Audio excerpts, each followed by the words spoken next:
right, welcome into the Barncast Live. It's Kyle Rush and Taylor Corn, and boy, oh boy, have we been going through it the last. And everybody here in the chat and all Auburn fans have been going through it for the last 2.5 years. Had a really, really rough 4-game stretch, and people are mad, and justifiably, justifiably so. As Auburn loses another one to Missouri. Taylor, it's so frustrating, I think, more than anything, to lose the same way, like every single game. Like every single game plays out the exact same way. And I think that's probably the most disheartening thing, because you can kind of feel it coming. Like you know it's about to hit at any point in time. And that's where fans, like you said, justifiably so, are ready to move on, I think, because you're seeing the same thing over and over. It's a different weekend, same story. And aside from the turnover problem, that was a huge issue last year, and that has been fixed. Nothing else has changed. You know, that isn't helping you win games now, because now you're thinking, is Jackson Arnold too hesitant because he's too worried about turning the ball over? The turnovers from last season, which were a major issue, have been fixed. But aside from that, you're seeing the same problems week after week after week. Yeah, defense just goes out there and plays their hearts out, and then the offense just can't get it done. And I think probably the most frustrating thing, at least for me, and maybe most others as well, is it's really inarguable how talented this roster is. Like I know people may scoff at that when you look at the record, but you're talking about, statistically from rivals blue chip ratio ratings or whatever. Auburn has the 8th best roster in the country and the 5th best roster in the SEC. You're only behind Texas, Georgia, Alabama, and Texas A&M, which is what we thought would happen. Like we thought we would be able to get one of those competitive rosters with Hugh Freeze.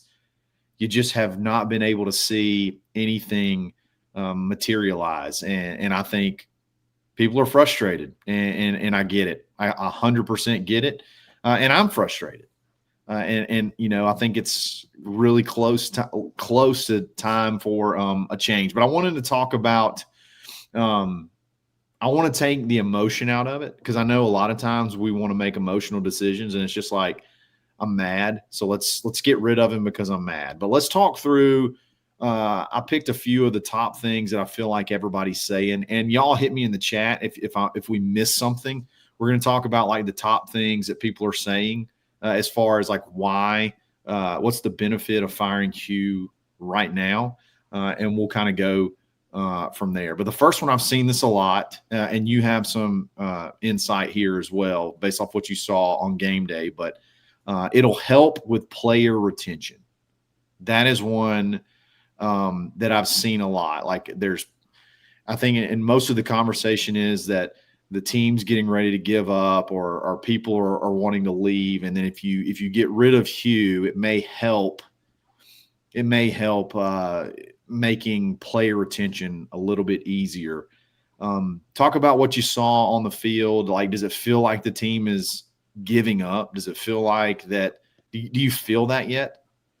Well, that's something that I was concerned about, because when you look at how well the defense is playing, I think it's a uniformed feeling throughout the entire fan base and probably some of the guys on the field that, okay, the defense makes a big play, but there's no faith, there's no hope that the offense with the ball back in their hands can do something with it. Yeah. So after Hugh Freeze spoke post-game, they make a few players available, and Champ Anthony was one of the players that we got to talk to, and he was very impressive. And that, I think, we've seen leadership out of him, but I think some of the things, really basically everything that he said after the game yesterday, is a picture perfect display of why he's respected and why he was voted to be a captain of this team, because he was asked about that. Look, the defense has been playing incredibly well basically all season. Are y'all getting frustrated? And he was very passionate in his response. And he said, look, our tape is our DNA. He was basically saying that what they put on the field, what they put on tape is what's going to determine if they have a chance to play at the next level or not. Right. And he said, speaking for himself personally, he said, I don't know if y'all know where I came from or where a lot of guys on this roster came from, but we have the opportunity to play football at Auburn in the best conference in the country. And I'm coming from a place where I didn't know where my next meal was coming from. So he said, I promise you where I'm at now is better than there. He said, I promise you that. Yeah. And then he went back to, you can't let the external factors, in this case being what's happening on the offensive side of the ball, determine how you're going to play, how much effort you're going to put into playing, because it goes back to that's what's put on tape. And that's not a good look if things aren't going your team's way, if you, kind of throw the towel in. And he said, and then he was asked about the leadership in the locker room, who are the vocal leaders right now? And he said, the vocal leaders right now are the same vocal leaders that we had at the beginning of the season. And if your voice becomes quiet or you stop speaking when times get tough, then you were never a leader in the first place. So I thought a lot of the stuff that he said was really powerful. And I'm sure that's the message that's being sent to the whole, I guess, defensive side of the ball, the guys that they're with most often. I'm sure they're speaking it. The captains of the team are speaking these words to everyone, but the mindset, the thing that's noticeable to me on the field during games, because I try to pay attention to the sidelines in between drives, after big plays, is it just the mindset. I don't know if culture is the right word, but the personality trait when you look at the offensive side of the ball and the defensive side of the ball is so different. It's so different. And when you look at DJ Durkin and you look at Hugh Freeze, it's so different. Yeah. So, you are a product of, in this scenario, your head coach. And I think that's what we can get into that later. But Champ Anthony and the leaders on this team they don't have that mindset of screw this. You can't speak on behalf of everyone. There are probably some guys that are more frustrated than others, but there are players on this team that have the mindset that Champ does. And, they're grateful for the opportunity to play on a platform that they're getting to play on right now. And they're not going to take it for granted. Yeah. So with that being said, so to answer that question, I've been seeing this a lot, and it kind of insinuates that the players are sort of like giving up, and I don't necessarily see that. I see a lot of fight, and I don't know that if you get rid of him this week or you get rid of him next week, I don't really see a scenario where someone's going to be like, if I got to play one more game at Auburn under Hugh Freeze, then I'm not going to even remotely give Auburn a chance to let me see who the new coach is going to be. That doesn't really make a ton of sense to me. With the way the portal is, you're going to have the whole month of December to retain your roster. And I imagine if you make a change, you're probably going to have a hire pretty soon, shortly thereafter the season's over. So I don't really think it helps or hurts on player retention. If you do it now or you do it in a couple of weeks from now, if you do it on the second bye week, I don't know that necessarily helps you one way or the other. Let me hit some super chats really quick, and we'll go to the next point. Let's see. We had Onjo Gabaglian. Onjo Gabaglian, whatever. He's done being held hostage by this false promise. That's fair. I mean, I get it. You get all these high-powered recruits, and we're going to bring in talent, and then it doesn't result in wins on the field. Graham McLean, appreciate y'all doing these in hard times. I don't know if I've ever been more deflated as an Auburn fan. Fair. I couldn't have said that any better, man. It is deflating. That's the best way to put it. Zach Dixon, sup guys? I'm sad. We're sad together though. Dadgum right. That's why we do these. We're going to be sad together. We're going to have therapy together. Marquez Willis hired Jimbo Fisher. I think he will fit. He will fit Auburn. He's a quarterback coach and an offensive coach and a good recruiter. What do you think about Jimbo Fisher, Taylor? You want to go in that direction? I don't personally. Yeah, I think I'll pass, but I see where you're going with that. And he's got a lot of money he's still got to spend. So NH3425, I get what Champ said about leaders speaking up, but especially on the offensive side of the ball, there's nobody speaking up and acting like a leader, including Freeze. Show that in the game and we win. You might be right there. It does seem like it's a completely different mindset on defense expects to make a play. Offense is like trying not to make a mistake. That's what it feels like. And that's something that especially throughout the past couple of games, I feel like the mindset or what's being portrayed when in Hugh Freeze's body language and the way that he speaks is almost like a woe is me mentality. Yeah, and it is. like I said earlier, there's a trickle down effect there. And if the body language of your coach is, here we go again, another call that didn't go our way, or another offensive drive where, we're coming off the field after negative yards, after we're moving backwards for the entire drive, that there's a trickle down effect there. Watch the way when it's shown. I mean, if you are at a game in person or if they show it on the broadcast, just like the body language in comparison of Hugh Freeze and DJ is different. DJ looks like he's jacked up on like Red Bull the whole time, and he's ready to go. And then Hugh's fine, and like you said, until something goes wrong, and then it's like we're too busy about trying to get the referee to look at the big screen versus, hey, we got to call the next. You're the play caller, like you got to come up with the next 4 or 5 different plays that we're going to run. So it's a totally different mindset. Last one before we hit the next little point. West Dog says, I'm out on Arnold. A spark off the bench is needed. I'm with you, brother. They're trying to manage. I think they're trying to manage this red shirt thing now that they're this late in the season. They just don't want to burn it. With Deuce or Ashton, if they don't have to. There's 5 games left. I think that you could play Jackson against Mercer and win that game. A combo of Jackson and Deuce. So I wouldn't be shocked if like you start to see you got 5 games left. You don't Ashton hasn't played yet. He's got 4 to play. I wouldn't be shocked if you start seeing some of that stuff start to pop up. I think he could have played in this game. But with Jackson having that drive, you come out and you walk down the field. I think it just made it kind of tough, but I was definitely hoping for a spark. Here's another one I hear a lot: get a jump start on the coaching search.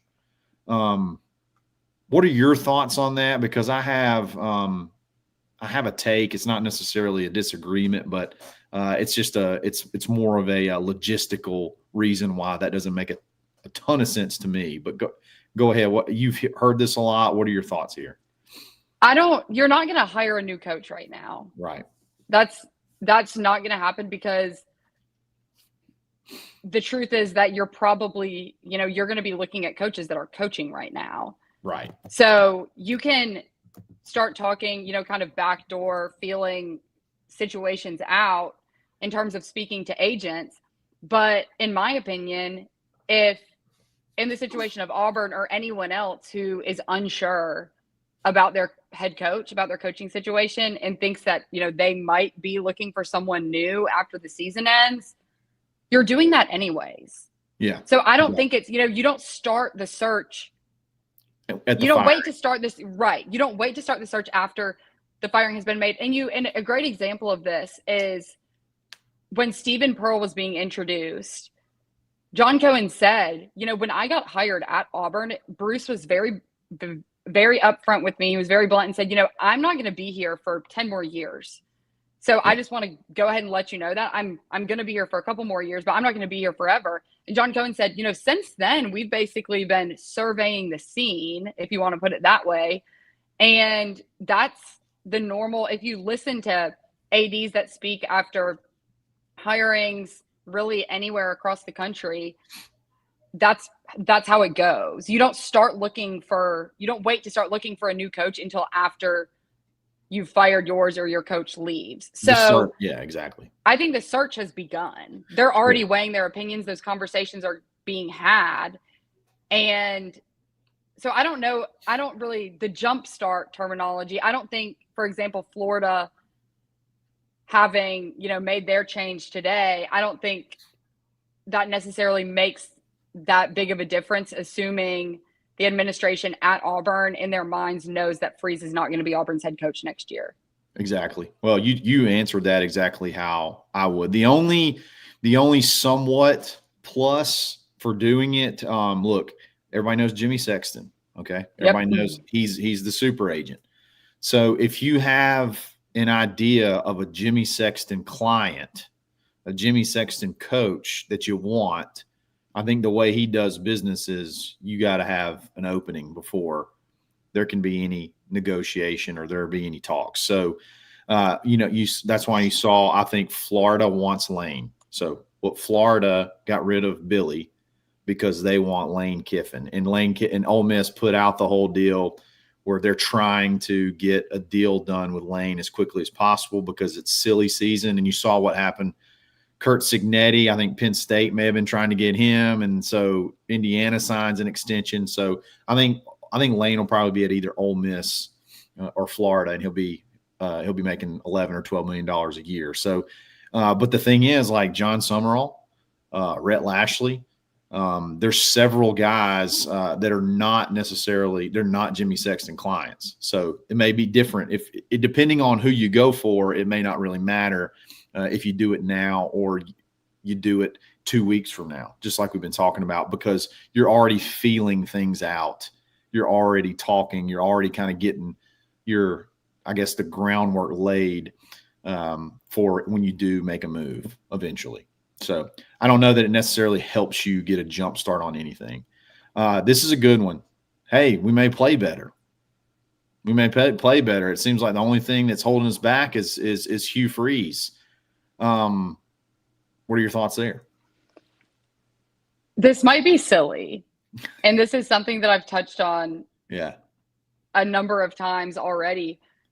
I think what it could impact, because I'm just going to go with the assumption that if Hugh Freeze, if they were to part ways with Hugh Freeze, it would be DJ Durkin. Okay, so let's just, as the interim. Yeah, he'd be the interim, sure.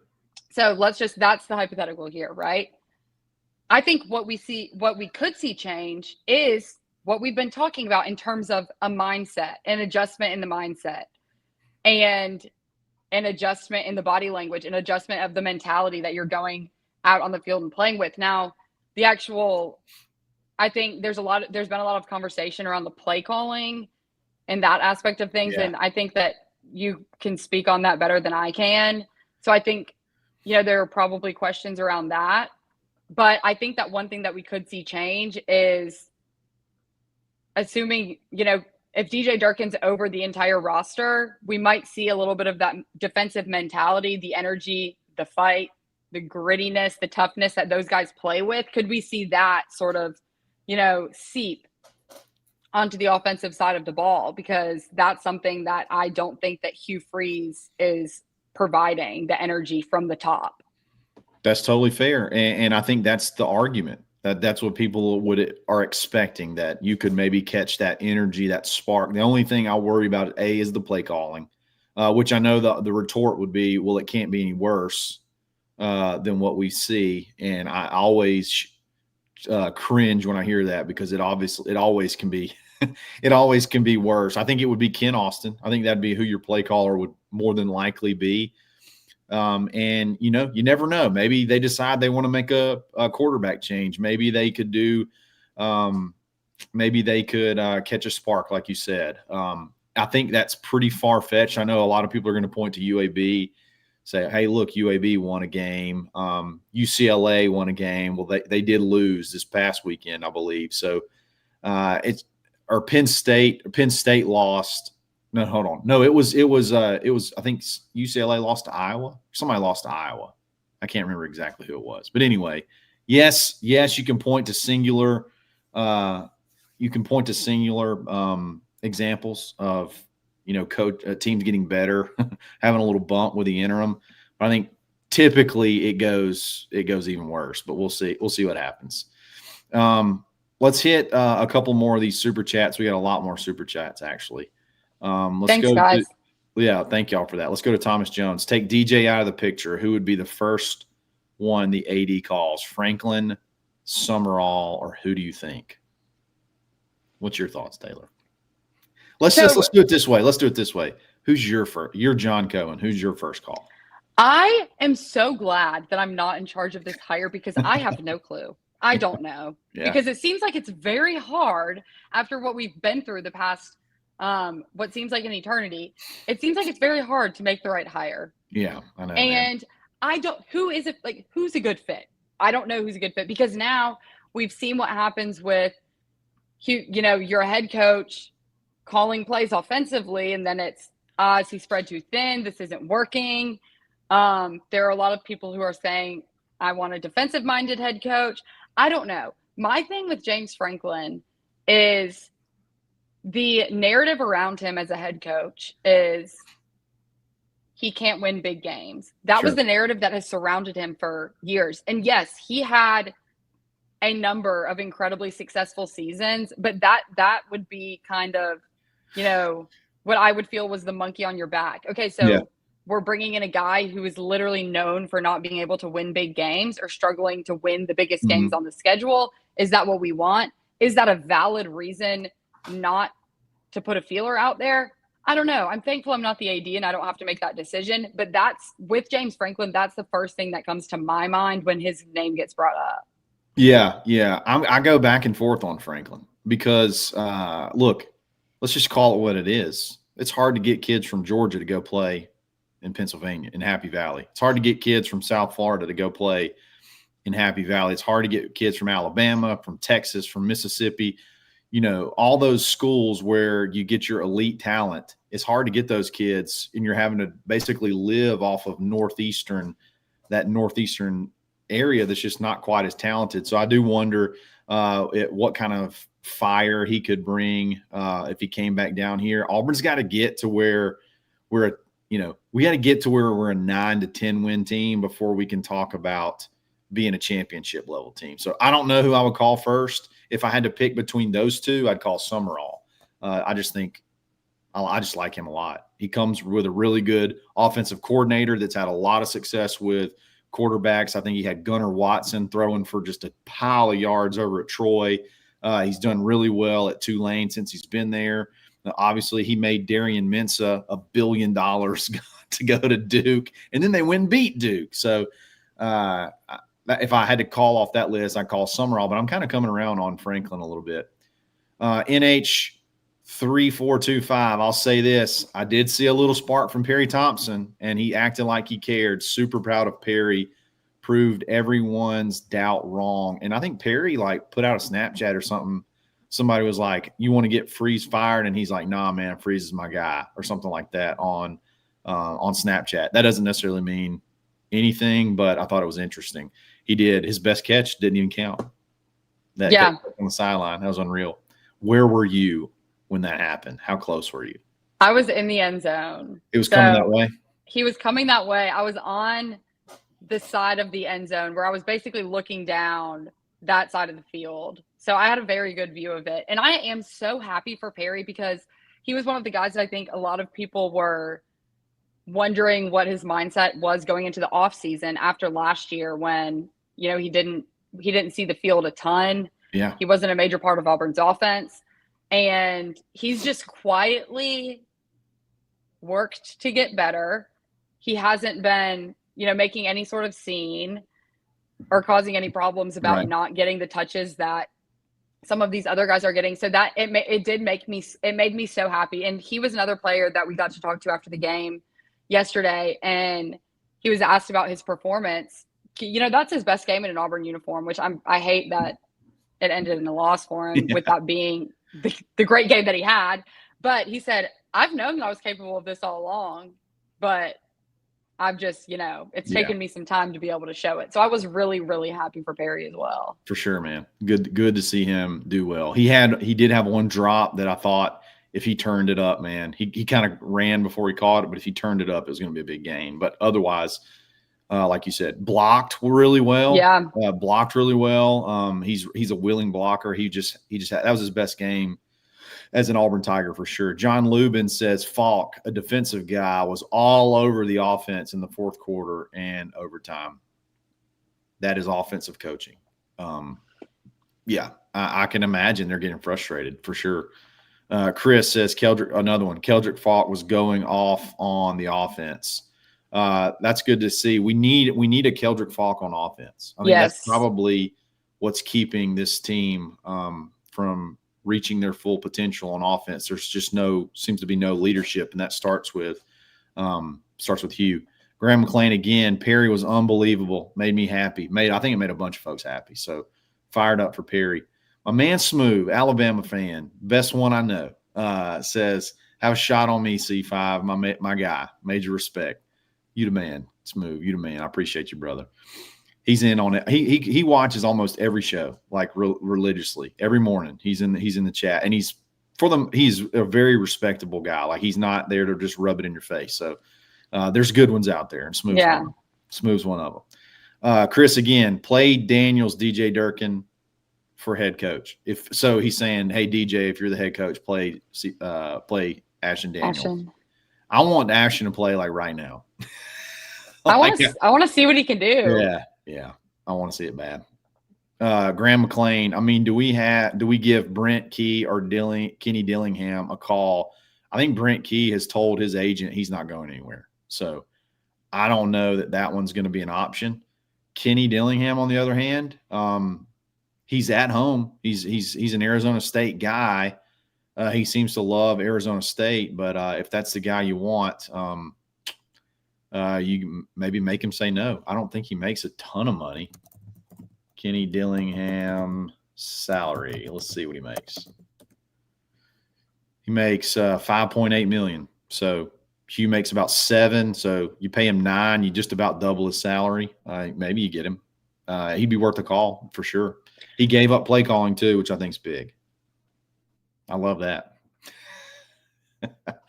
One thing, do you think this is kind of an off the wall question, but do you think that there's a hire that could be made that would, I know that you can never please everyone, but that the majority of the fan base would be excited about and say, okay, bravo, John Cohen. I think that you might be moving in the right direction here. Probably Lane Kiffin's the only one I can think of. Because that was something going back to when Hugh Freeze was hired. I feel like it was such a divisive hire because half the fan base was like, okay, this is good. We have this offensive guru coming in, and half the fan base like, why would we do this? This is not a good idea. And I remember my feeling in that moment was everyone had their thoughts in the same boat, wanting Harsin out, and then it's okay, yay, Harson's out, and then it felt like the fan base was split down the middle again. But I'm like, is it even possible to have a hire that the majority or the loud fans are going to be excited about? I think Lane may be the only one right now. I think there's going to be a faction of people that are going to take issue. There's just really not a perfect candidate out there. I don't think. I don't even think Lane's perfect. I don't like. There's a lot of things I don't like about Lane, but he wins. And like I said, Auburn's got to get to where they're a winning program before we can start talking about making the next step to be, a championship program. Zach Dixon, I really like Dillingham, but I don't know if he leaves Arizona State. I'm with you. And then NH3425, Alex Golish is my first call, not because he's a client of Jimmy Sexton, but the man has made USF relevant. That's a popular name. Alex Golish is a popular name, and USF is fun to watch. Let's hit another one of these. This is a big one. Fan interest, and then overall, do we want to get we talked about a spark on the field. Do you want to spark with the fans? Like, that would be something that would excite the fans, especially after I think they kind of showed out again this past weekend. And you laid another egg. What do you think about that? How important do you think this is? The environment was incredible. I was curious to see what the stadium would look like because there had been talk about campus being a little bit dead. Yeah. Then again, you're coming off of the Georgia game. So those, big rivalry games, it's going to be a little bit, there's going to be more buzz around town. the stadium, there was not an empty seat in the stadium. The corners of the upper bowl, every seat was filled. Yeah. The environment was incredible. But one thing that I will say is towards the end of the game, it's the Jay Crawford interception. Everyone is ecstatic. But then it's kind of like the life gets sucked out of the stadium because then everyone collectively realizes, wait, we got to go to overtime. Yes, that and our offense, whenever the ball is back in the offense's hand, it's just kind of everyone's collectively in agreement that nothing good's going to happen. Right. There's no faith. No faith. Yeah. And I think that that's where, especially after this game, I wonder what the stadium will look like when Kentucky comes to town, because people are getting tired of it. People are getting really tired of it. I think if they do make a change, I think back to the Cadillac Williams game. I think it was the Texas A&M game, and the environment was insane. It was incredible. So if there were to be something in the fan base rallies around, an interim head coach, and they're excited, okay, we're done. That era's over and we're moving on to hopefully big, brighter days. But I kind of feel like that was Saturday. The Missouri game was almost the straw that broke the camel's back with the fan base. Yeah. And and then you took taking the home game away like that obviously hurts too. So there's been a lot of angst, I think, among the fans. You asked a question just a second ago. Do I think there's a hire that universally would be celebrated? I don't know, but I don't know that I can think of like what Auburn fan is going to be disappointed if you were to move on from Hugh Freeze at this point in time. I think it's pretty unanimous. I think it's gotten to that point, unfortunately. So that is definitely something to take into consideration. A couple more super chats. Thanks, guys. Again, NH3425, you're an animal. Let's be funny. But if Nick Saban got the call to AU and accepted it, the storyline for the Iron Bowl would be epic. That would be hilarious. He's old, but son of a gun can coach, so that would be hilarious. Jared English, Joe Brady would be a great hire for head coach or offensive coordinator. Where is he now? With the Bills? Is that right? Yes. Yeah, he's the offensive coordinator at the Bills, and remember, he was the one that was the one-hit wonder. I say one-hit wonder. That sounds bad. He's the one that he's like one year and took LSU to the national championship in that Joe Burrow offense. He could be fun. I don't know how that will play out, but that could be fun. BB Groover, take one deep breath and say it's going to be all right. Ready? It's going to be all right. I don't know that I believe that, but I wanted to do it for you. Ben Bloodworth, are there any former AU players we could get? I feel like half of Key's success is that he was a Georgia Tech player and personally wants the program to succeed. I got to be honest, man. Ben,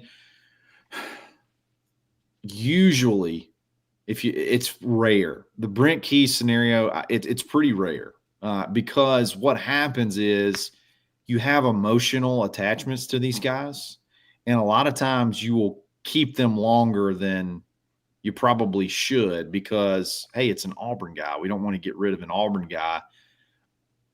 I don't know. I don't know how I feel about I don't think there's an Auburn guy out there that would be a head coaching candidate anyway. But I think you got to get kind of out of the whole family thing. I think we got to get out of that and just go get the best guy that we could get. I think Auburn should be a destination job. They pay well. The fans show up no matter what. The facilities are great. They're doing incredible things on the facilities and upgrading a lot of the premium seating and things like that. It's a good job, man. And I don't want to sell it short just because it's an Auburn guy. You have to go with an Auburn guy. But I get the desire there. It's fun when you have, old players come back and coach every now and then. And one of the last ones that I hear talked about a lot, Taylor, it gives Durkin a chance to audition if you want him to be the head coach. What do you think about What do you think about that one in particular? You think that's a So, good one? I mean, I think it could go one of two ways. And I know that this is something that you've talked about, and I agree with what you've said about it, because you look at it and say, okay, we're thinking about Durkin as if he's a candidate, Mm-hmm. and say the big decision makers at the end of the day would like if he were the one to get the job. You give him the quote unquote audition as interim head coach and it doesn't go how you had planned, then your candidate that, all along behind the scenes you'd wanted is Great not point. looking like a great candidate anymore. But then on the flip side, if he's not really a guy that you'd love for him to stay and be your defensive coordinator. I don't know, if whoever you hire wanted to keep him on staff, whatever happened, but you're not looking at him as a candidate to replace Freeze. And then he goes out, the team all of a sudden looks incredible. A lot of the problems that we've been seeing are fixed. Then you're in, it's kind of, I don't want to call it a lose-lose situation, but whether you're looking at him as a candidate or not, the whole audition thing could almost backfire on them in terms of how they view his future. Yeah. Either way, if you want him to be your coach, are you setting him up for failure with a, in an interim situation where it's like do or die, and you only have 1 week to really get everything under yourself, and you're about to go play Bobby Petrino, who's probably going to score 30 points. And can your offense score 30 points? It's I don't know if you want him to be a candidate. I don't know that making him the interim right now makes sense. Maybe later in the year, maybe on that bye week, you let him beat up on Mercer and have 2 weeks to prepare for Mercer in Alabama and see what happens at home. Everybody gets fired up and see if you can emotionally get yourself to victory. And I don't think anybody would necessarily hold that against him either. If you beat the crap out of Mercer and then you play Alabama tough, I think that would probably be the most ideal scenario, honestly. If DJ Durkin is if DJ Durkin is a candidate, or if he's not a candidate and you make him interim after the Mercer game, you can say it was only 2 games and one of them was Mercer. You can't make a decision based off that. So right. I don't know. I don't know about that particular one, but I do see that a lot, and I kind of get it. I get the logic behind it. But those are the biggest points I see about why you should make a choice like right now. So I got another super chat, and I think this would spur a good conversation. Anthony Patetti, we'll say Patetti. What offensive coordinator can fix this offense, Hugh or no Hugh? So in other words, like who's the best offensive coordinator out there that we could bring in, whether it's with Hugh or without Hugh? Have you looked around at all? No. Like, you have an offensive coordinator? I tell you what has opened my eyes is, hey, these guys can bring quarterbacks with them now. Just look at Oklahoma. So I'm like trying to pick out who's the best offensive coordinator out there, and then who has a really good quarterback. North Texas has a freshman quarterback who is throwing for 1 billion yards. I don't know I can't remember the offensive coordinator's name, but I've been looking at him. Jonathan Brewer, at Duke, if you really wanted to go get a blockbuster hire, he's the offensive coordinator at Duke. And then obviously he has Darian Mensah, who has another year left, who's been phenomenal this year. That's the scenario with offensive coordinator. That's what I'm looking at. Who can bring, or who's attached to a quarterback that they could possibly bring with them. I think that would be crucial. Zach Package, is there a way to retain Durkin if he's the interim and we hire a new head coach in the offseason? That's a really tough question, because I try to look at this from DJ Durkin's point of view, and you get passed over for another head coach. Do you see this? Do you see yourself ever getting anywhere from Auburn, or is it you're just always going to be stuck as that defensive coordinator? I don't know. I think it would take the right hire. He wouldn't I don't think he'll ever coach with Lane again. So that one's probably out. He's making a ton of money. I know that. What, like $3 million, $2.5 to $3 million. What type of head coaching job could he be looking at next year? I mean, he's going to have to take a step down, right? If he were to get an opportunity, I don't see him jumping into a big job right away. Do you? No, and I think it also depends, which I don't know this, but I think it also depends on what he wants to do. Yeah. Is that something that he's interested in, or does he prefer being a defensive coordinator? Because like we've talked about a lot over the past couple of weeks is, you can't do both. We've seen that firsthand, and it just doesn't seem like it works with all of the other responsibilities that come along with being the head coach. So he's a really good defensive coordinator.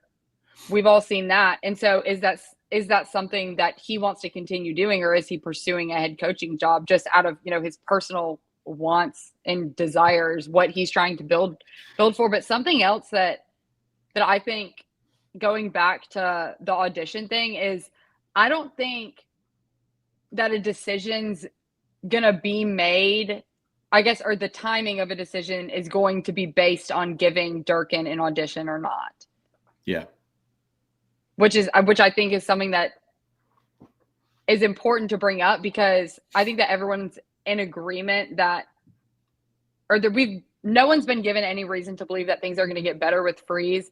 But I think that there's a lot more that's going to go into the timing of a decision being made, aside from a DJ Durkin audition. Yep. I agree 100%. Thomas Jones, I see your point about bringing in an OC and a quarterback, but if you do, December is probably gone, plus the other key guys as well. Your thoughts? I see your point about bringing in an offensive coordinator and a quarterback, but if you do, December is probably gone, plus other key guys as well. I don't know that I follow. I think December is Deuce. He just sent, I think it was a typo. Deuce is probably gone. Yeah. Okay. Would he be? What if it's a 1-year guy? What if it's just what if it's a 1-year guy and then those wide receivers like him and they're fired up? Like, what if it's what if it's Darian Mensah? He's only got 1 year left and he's throwing for like 300 yards a game. He's elite. What if it's Kevin Jennings? Like, what if you hire Rhett and you bring Kevin Jennings in, who is an awesome quarterback that has 1 year left? If it's a 1-year guy, I could easily see Deuce staying, especially if it's a really good offensive hire. So I don't think he necessarily has to. I don't think this necessarily signs the deal that Deuce is gone.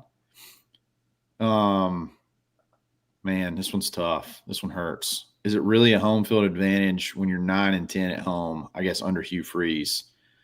It used to be. Yeah, I still think it makes Auburn play above. They play above typically their abilities. It makes it tougher on the opposing teams for sure. But we're just not. Those aren't coming out as dubs as of late. So Taylor, I'm going to put you on the spot. Okay. Put you on the spot. When do you pull the trigger? And who's your dream coach to replace if you could snap your fingers and it happened? I thought that it was going to be today. I was fully prepared for it to be today, because I was in contact with all of y'all last night. I was like, all right, guys, we need to be prepared. Yeah, because I just got a feeling. I was walking out of the stadium at midnight, and I just had a feeling. Yeah. I just had a feeling. And then once I started talking to people today, I was like, okay, maybe not today. I could see the bye week just because, like you said, that, gives you an extra week as interim to prepare. Yeah. But I also haven't thought about it from the side of all of the logistics that we don't think about. Exactly. That, fans, really, I guess people in the media think about, because there's a lot of other stuff that's going on aside from are there clauses in the contract that they're trying to figure out in terms of, maybe finding a way that we can work something out and the buyout isn't as big. I don't know, but there's a lot that goes into it. I 100% thought it was going to be today. I was prepared for it to be today until this afternoon. I mean, I'm just ready for the plug to be pulled. I feel like he's a dead man walking, and I don't have any faith that things are going to change because they haven't. So I'm ready for the plug to be pulled. I'm with you. But when it wasn't today, you know, he's going to coach at Arkansas, because I don't think they would let him start game planning tomorrow and preparing with the team, and then in the middle of the week, like that would just, I think they would have done it today if they were going to do it before the next game. And Carson was fired on a Monday. Just throwing that out there. Okay, but the email, which I know that probably has nothing to do with it, but them sending out like Monday, Hugh Freeze press conference, Wednesday, I don't know. I'm also overanalyzing everything that's said and done right now. I don't know who my dream head coach is. I don't know. Yeah, I'm with you. I don't know. I think that I think there's also an aspect of Hugh is human, and he has pride, and he is proud of what he's done as a college football coach. And I think there's got to be some sort of humanity to, I am doing everything that I can and it's not working. Like there's got to be at some point where you're like, I just don't think I don't have it anymore. So if he could win, if he could lose a couple more games, I'm obviously not going to root for that to happen. But like, let's say they go up to Arkansas and they can't move the ball again. Like, does he say, I can't do this. I can't do this. Let's negotiate a reduced buyout, or let's figure out some way to end this thing amicably so it doesn't have to get ugly. Like I feel like I could see that scenario with Hugh, maybe not, but I think ultimately you go up this weekend, see what happens. You got Kentucky at home. I really do think I would wait to the bye week. I think I would wait to the second bye week and see what happens over these next 4 games. I mean, our luck, he'd win all 4, which would be great. Would be great. Or I guess next 3 games. That would be great if that were to happen. That'd be great for everybody if he can win some games. But I think that's what I would do. I don't necessarily see that happening because of just the way the dysfunction is on offense. And maybe Vanderbilt's the final nail in the coffin. And you make a move on the bye week to see what you can come up with over the next 2 weeks, the final 2 weeks of the season. So we'll see what happens. North V says North Tech UNT offensive coordinator Jordan Davis was also at Washington State with Cam Ward. He has a good track. Yes, that's correct. Good track record with quarterbacks. Graham McClain, can't wait to be out of this madness. Bad time for me to be a student in Auburn. Really funny, real quick. So Graham was in the stands, and he's actually a member at the barn too. And I send out the link for people to join the show on the live stream. And he joined from the stands. So I pulled it up, and obviously it's way ahead of the game that we're watching, and everybody's getting really excited. It was a 3rd down, I think. And everybody's like, yeah, and they converted, and it was like, oh. It was like a spoiler alert. It was so funny. The camera went down into the – it was so good. It was disappointment in real time. NH3425, this is a good one. Cohen's car may not start tomorrow, per Cohen. Yeah, the car joke. The car deal was – it's sad. It's hard. It's hard. Walking into post-game press conferences is one of the most painful – and challenging things to do. It's challenging because it's heartbreaking for the players. Obviously, you hate, they don't want to talk after they lose, which I get and is very understandable. And then you can basically predict what you're going to hear from Freeze. Yep, pretty repetitive. Taylor, you got anything else? Just War Eagle? Yeah, I'm keeping all of you in my thoughts and prayers because this is not a great time to be an Auburn fan. No, it's tough. But hopefully it can only go up from here next season. I mean, it can go down, but we're just gonna look at this as the glass half full.